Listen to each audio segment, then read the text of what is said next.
என் கிறிஸ்தவ ஜனங்களுக்கு என் அன்பின் வாழ்த்துக்கள். இப்பொழுது நம்ம இந்த வீடியோவில் என்ன பார்க்க போகிறோம்னா, நீங்க வந்து காணிக்கையை வந்து கொடுத்து கொண்டு இருக்கிறீர்கள். நீங்க சரியாக தான் கொடுக்கிறீர்களா என்பதை நீங்கள் ஒரு தடவை நிதானித்துக் கொள்ள வேண்டும் என்பதற்காக தான் இந்த வீடியோ. ஏனென்றால் வேதம் சொல்லுகிறது, உண்மையாக கஷ்டப்படுகிறவர்களுக்கு தான் நீங்கள் காணிக்கை கொடுக்கணும். அதுதான் உங்களுக்கு ஆசீர்வாதமா இருக்கும் என்று வேதம் சொல்லுகின்றது. நீங்கள் அப்படி அப்படி நீங்க யாருக்கு கொடுக்கீங்களோ அதுதான் உங்க ஃபேமிலிக்கும் ஆசீர்வாதமா இருக்கும். அதைத்தான் வேதம் சொல்லுகிறது. நீங்க தவறான ஆட்களுக்கு கொடுத்து விட்டால் அது உங்களுக்கும் ஆசீர்வாதமா இருக்காது.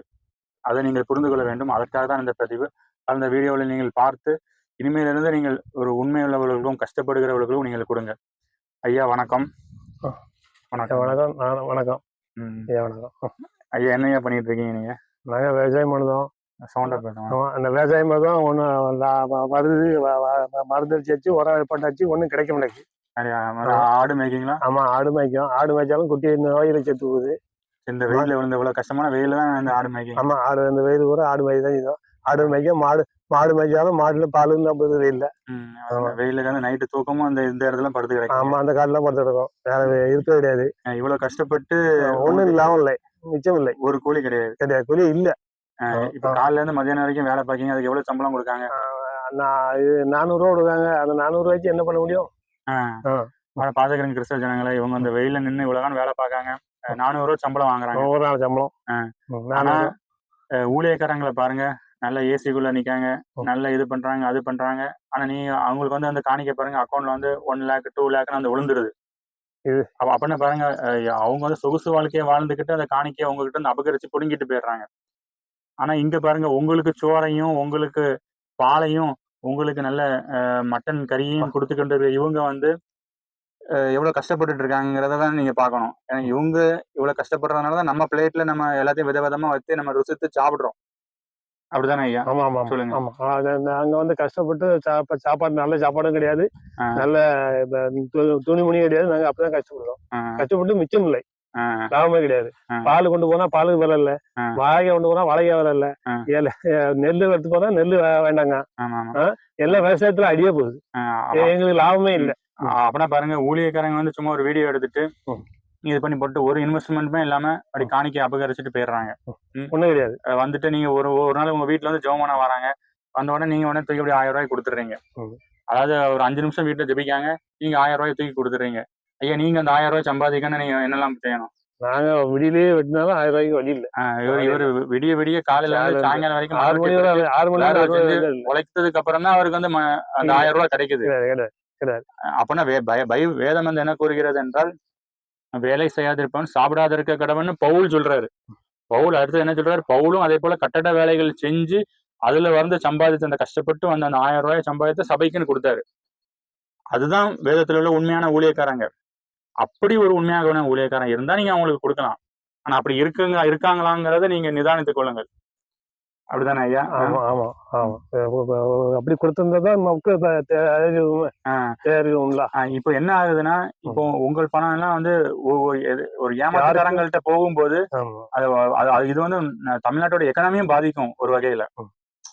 இது நீங்க தெரியும் அறியாம பண்ணிக்கிட்டு இருக்கிறதுனால உங்களுடைய பிள்ளைகள் பாதிக்கப்பட்டுரும். உங்க பிள்ளைகள் கஷ்டத்துக்குள்ள வந்துடும். அதை புரிஞ்சுக்கணும். ஒரு சமநிலையா யார் கஷ்டப்படுறாங்களோ அவங்களுக்கு பார்த்துதான் நம்ம கொடுக்கும்போதுதான் அவங்க ஒரு உண்மையான ஆட்களுக்கு கொடுக்கும்போதுதான் அவங்க உங்களுக்கு நல்ல உணவை கொடுப்பாங்க. நீ தவறான ஆட்களுக்கு நீங்க கொடுத்துட்டு இருந்தீங்கன்னா அது உங்களை வந்து பாதித்து விடும். எங்களுக்கு வந்து ஒரு ஒத்துழைப்பு கிடையாது. விவசாயத்துல அடி, எல்லாத்துலயும் அடி. இப்ப இவங்க வந்து இதுக்கு இன்வெஸ்ட்மெண்ட் பண்ணுவாங்க. அதாவது இப்போ ஒரு ஏக்கர்ல உளுந்து போடுறாங்கன்னா அதுக்கு எவ்வளவு இன்வெஸ்ட்மெண்ட் பண்ணுவீங்க நீங்க? அதுக்கு எப்படி ஒரு 7-8 ரூபா செலவாயிரும். 7 ரூபா செலவாயிரும். அந்த செலவுக்கு வர மாட்டேங்குது. அந்த செலவு வர முடியும். அப்படியே வந்தா அப்படியே ஏதாவது லாபம் வந்தாலுமே மிஞ்சி போன ஒரு 5000 ரூபாய் லாபம் கிடைக்கும். 5000 ரூபாய்க்கு அவங்க எவ்வளவு நாள் விவசாயம் 3 மாசம் வேலை செய்வாங்க. 3 மாசம் வெயில நின்று வேலை செஞ்சு 5000 ரூபாய் லாபம் வச்சு என்ன பண்ண முடியும்? 7000 ரூபாய் செலவச்சு 2000. அப்புறம் கொஞ்சம் கிறிஸ்தவர்களே கொஞ்சம் நீங்க சிந்திங்க. நம்ம யாருக்கு கொடுத்துட்டு இருக்கோம், இது எங்க கொடுக்கணும்? பைபிள் என்ன சொல்லுது? ஏழை எளியவர்களுக்கு இறங்குகிறவனுக்கும் கர்த்தர் இறங்குவார்ன்னு இருக்கு. நீங்க அந்த யாருக்கு கொடுக்கீங்க அதெல்லாம் கொஞ்சம் சிந்திங்க. சிந்தித்து நம்ம கொடுக்கணும். ஏன்னா இவங்க பாருங்க, அவ்வளவு இன்வெஸ்ட்மெண்ட் பண்ணி அவ்வளவு உழைப்பை இன்வெஸ்ட்மெண்ட் பண்ணி ஒண்ணுமே கிடைக்க முடியும். 5000 ரூபாய் 3 மாசத்துல 5000 ரூபாய் கிடைச்சா என்ன பிரயோஜனம் இருக்கு? ஆனா அவங்க பாருங்க ஒண்ணுமே பண்ண மாட்டாங்க. அப்படி நின்று டான்ஸ் ஆடுவாங்க, அப்படி லைட் அப்படி இப்படியே இது பண்ணுவாங்க. நீங்க அவங்க கொண்டு போய் அவ்வளவு பணத்தையும் கொண்டு அங்க கொண்டு போட்டுறீங்க. இதனால உங்க மேலதான் கடவுளுடைய கோபாக்கனம் வரும். அதாவது இன்றைக்கு இந்த சத்தத்தை கேட்பீர்களானில் தயவு கூர்ந்து மனம் திரும்பி உண்மையான ஏழைகளுக்கும் எளியவர்களுக்கும் யார் இருக்காங்களோ, ஊனமுற்றவங்களோ, அவங்க யார் கஷ்டத்துல இருக்காங்களோ, அவங்க வீடு யார் வியாதியில இருக்காங்களோ அவங்களுக்கு கொண்டு போய் கொடுங்க. அதுதான் உங்களுக்கு ஆசீர்வாதமா இருக்கும். அப்படிதானே ஐயா? அப்படிதான் ஏழையில தான் கொடுக்கும். ஏழையில கொடுத்தா அது இந்த மாதிரி பாருங்க. இவருக்கு வந்து கிறிஸ்துவ பத்தியே தெரியாது. ஏதோ நான் கொஞ்சம் கொஞ்சம் சொல்லி அவர் தெரிஞ்சு வச்சிருக்காரு. ஆனா இவருக்கு அதே தெரியாது. ஆனா அவரே சொல்றாரு பாருங்க, ஏழை எளியவங்களுக்கு தான் கொடுக்கணும்னு. ஆனா நீங்க பைபிளை எடுத்து தூக்கிக்கிட்டு சர்ச்சுக்கு காலையில ஞாயிற்றுக்கிழமை ஓடுறீங்க. ஆனா இந்த சத்தியமே நீ உங்களுக்கு தெரியாம இருக்கீங்களே. ஏன் நீ அதை தெரியாம இருக்கீங்கன்னா, அது என்னைக்கும் அந்த ஐயா தந்தாங்க. ஏன் உங்களுக்கு அந்த சத்தியம் தெரியாம இருக்குதுன்னா, அவங்க உங்களை அப்படி ஆக்கிட்டாங்க. அப்படி உங்களை வச்சாதான் அவங்க சம்பாதிக்க முடியும். அதனால அவங்க அந்த சத்தியத்தை சொல்ல மாட்டாங்க. அதை கிறிஸ்தவ ஜனங்களை புரிந்து கொண்டு நீங்க வேதத்தை எடுத்து வாசிக்கும் போது இது உங்களுக்கு புரிய வரும். அப்படிதானே ஐயா? சொல்லுங்க. கொடுக்க சொல்லிட்டாங்க. ஏழை மக்களுக்கு கொடுத்து உதவுன்னு தான் சொல்லுது. ஏழை மக்களுக்கு கொடுத்து உதவுங்க, கஷ்டப்பட்ட ஜனங்க சாப்பிடுவோம் அப்படின்னு சொல்றது. இது அப்படி இல்லை, இடம் வசதி உள்ளவங்க சாப்பிடும். அப்படிங்கும்போது அதுக்காக நான் அந்த ஊழியக்காரங்களுக்கு கொடுக்க வேண்டாம்னு வேதம் சொல்லல. வேதம் என்ன சொல்லுது, நீங்க தேவனுடைய பிள்ளைகளுக்கு கொடுப்பது அதிக விசேஷமா இருக்கிறதுன்னு வேதம் சொல்லுகிறது. ஆனால் நீங்கள் கொடுப்பது தேவனுடைய பிள்ளைகள், அதை தான் பார்க்கணும். அப்படின்னா அந்த தேவனுடைய பிள்ளைகள் யார் என்று நீங்கள் என்னிடத்தில் கேட்பீர்கள். அந்த தேவனுடைய பிள்ளைகள், வேதத்தில் உள்ள அந்த தேவனுடைய பிள்ளைகள் யாருன்னா, அந்த காலகட்டத்தில் சபையை ஆரம்பித்ததுக்கு அப்புறம் அவர்கள் வந்து அவர்கள் சொத்து எல்லாத்தையுமே இயேசு கிறிஸ்துவுக்குன்னு விற்று அப்படி தரித்திரத்துக்கு கொடுத்து சபையை கட்டி எழுப்பிட்டு எல்லாத்தையும் கொடுத்து நடுத்தருவில் வந்து அவங்க வந்து அகோதிகளா வந்து நின்றார்கள். அப்படி நின்று கிறிஸ்துவுக்குன்னு அவங்களை எல்லாவற்றையும் வெறுத்து, அதான் வேத வசனம் கூறுகிறது, ஒருவன் என்னை பின்பற்ற வர விரும்பினால் அவன் தன்னைத்தானே வெறுத்து தன் சிலுவை எடுத்துக்கொண்டு என்னை பின்பற்ற கடவனுங்கிற அந்த வசனத்தை தெல்ல தெளிவா அவங்க அந்த அப்போது இருந்த ஊழியக்காரங்க ஃபாலோ பண்ணி இயேசு கிறிஸ்துக்கான எல்லாத்தையும் விட்டுட்டு வந்துட்டாங்க. அவங்கதான் தேவனுடைய ஊழியர்கள் என்றுதான் வேத வசனம் சொல்லுது. அப்படிப்பட்ட தேவனுடைய ஊழியர்களுக்கு கொடுப்பது அதிக விசேஷமா இருக்கும் வேத வசனம் கூறுகிறது. அது அப்படிப்பட்ட ஏதாவது தேவனுடைய ஊழியர்கள் இருந்தால் நீங்கள் கண்டிப்பாக அவர்கள் கொடுக்க வேண்டும்.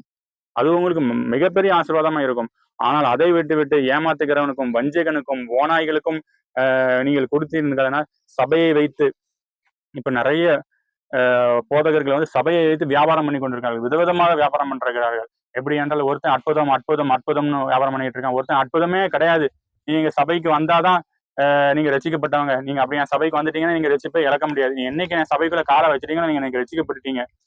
நீங்க என் சபைக்குள்ள காலை வச்சுட்டு ரசிக்கப்பட்டீங்கன்னா நீங்க ரசிப்பை இழக்க முடியாது. அதனால என் சபைக்கு வாங்கன்னு நிறைய சபைகளை வந்து ஏமாத்தி கொண்டிருக்கு. இப்ப எல்லா சபைகளும் இதே போல எல்லா சபைகளும் வியாபாரமயமாக வைத்துக்கொண்டு உங்களை வஞ்சித்து இழுத்து சபைக்கு நேராக இழுக்க வைத்து உங்களுக்கு காணிக்கை கொள்ளையடித்து கொண்டிருக்கிறார்கள். உங்க சத்தியத்தை சொல்ல முடிக்கிறார்கள். ஆனா இப்படி சுத்தி ஓநாய்களா இருக்கு. யாரை டார்கெட் பண்ணனே தெரியல.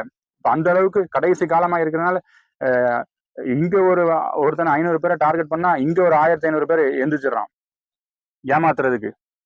அப்படிப்பட்ட காலகட்டத்தில் கிறிஸ்தவ ஜனங்களை நாம வந்து இருந்து கொண்டிருக்கிறோம். சுத்தி சபையை வைத்து பணம், அவர்களோட டார்கெட் வந்து ஒண்ணுமே கிடையாது, ஒண்ணுதான் பணம்.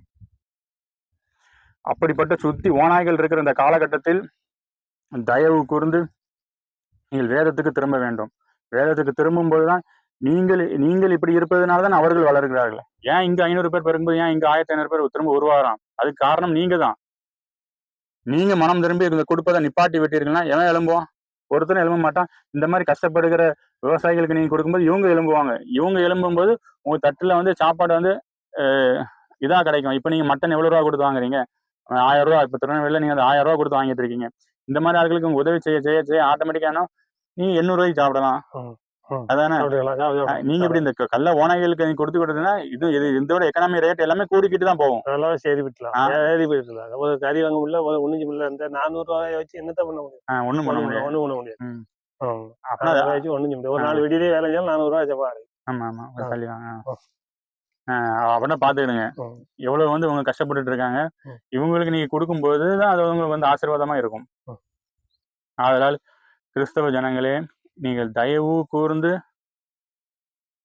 உங்களுடைய நிலைப்பாடுகளை மாற்றி வேதத்துக்கு திரும்பி உண்மையான ஊழியக்காரன் யாராவது இருந்தா அவங்களுக்கு கொடுங்க.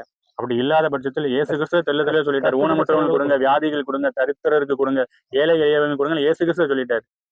அவங்களுக்கு போய் உங்களை மாதிரி ஆட்கள் விவசாயிகள் எத்தனை பேர் கஷ்டப்பட்டு இருக்காங்க அவங்களுக்கு கொடுங்க. கொடுத்தீங்கன்னா அவங்க அந்த பூமியை ஒரு ஆசீர்வாதமாக மாற்றுவார்கள். அதான் வற்றாத நீரூற்றை போல மாற்றுவேன்னு சொல்றாருல, அந்த மாதிரி செழிப்பாக இந்த பூமியை வந்து மாற்றுவார்கள். மரம் செடி கொடிகளாக வைத்து வளரும். அது உங்க ஜெனரேஷன்ஸ்க்கும் அடுத்த சந்ததிக்கும் அது ஆசீர்வாதமா இருக்கும். மரங்கள் வளர்றதும் காய்கறிகள் வளர்றதும் எல்லா இடங்களும் செழிப்பாக மாறுவதும் தான் ஆசீர்வாதம் பூமிக்கு, அப்படிதானே? இப்ப நீங்க பாருங்க, திருநெல்வேலிக்குள்ள மட்டும் தான் மரங்கள் இருக்க தவிர திருநெல்வேலி வெளியே வாங்க எத்தனை இடங்கள் வறட்சியா கிடக்கிறது. இந்த வறட்சியெல்லாம் நீரூற்றாகவும் செழிப்பாகவும் மரங்களும் கொடிகளும் வைத்து வளர வேண்டும் என்பதுதான் கிறிஸ்து விரும்புகிறார், அப்படிதானே ஐயா? மரம் மட்டும் இருந்தா எல்லாம் இந்த மாதிரி இப்படி காஞ்சி கிடக்கிறதெல்லாம் கடவுள் விரும்புறாரா? விரும்புறது கிடையாது.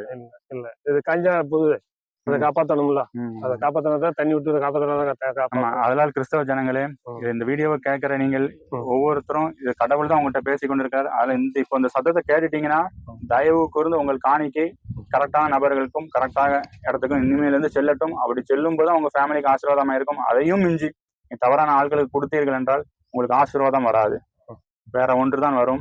அதை நான் சொல்ல விரும்பவில்லை. நன்றி.